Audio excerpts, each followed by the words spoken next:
బాబుని తీసుకెళ్లి అమ్మాదానం తీసుకెళ్లి బయట బాబుని కొరికి చంపేయడం జరిగింది. చాలా బాధాకరం. అసలు ఎంతో బాధపడుతున్నాం అందరం కూడా.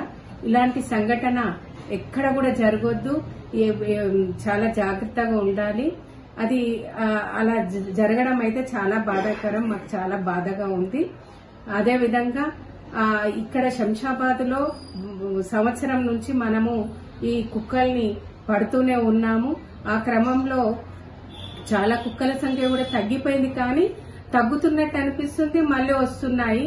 చుట్టుపక్కల సిటీ నుంచి కూడా పట్టేసి ఇక్కడ మన శంషాబాద్ ఎక్కడైతే కొంచెం అడవి అది మార్గంలాగా ఉంటుందో అక్కడ వదిలేసి వెళ్లడం జరుగుతుంది.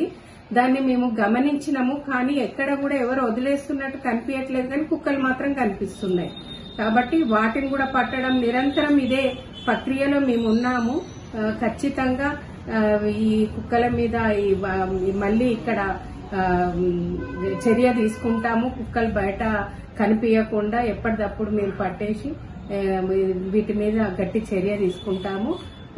ఏదైనా ఇలాంటి సంఘటన జరగడం చాలా బాధాకరం. ఈ కుటుంబ సభ్యులకు ఏమైనా ఆర్థిక సహాయం ఇప్పించే ప్రయత్నం ఏమైనా చేస్తాం ప్రభుత్వం దృష్టికి తీసుకెళ్ళి?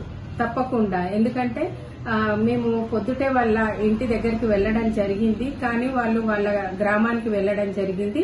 వాళ్ళు వచ్చిన తర్వాత ఒకసారి వాళ్ళని సంప్రదించి వాళ్ళకి మన మున్సిపల్ తరపు నుంచి కానీ ఏ విధంగానైనా సరే వాళ్ళకి ఆర్థిక సహాయం చేయడం జరుగుతుంది. చేస్తాం.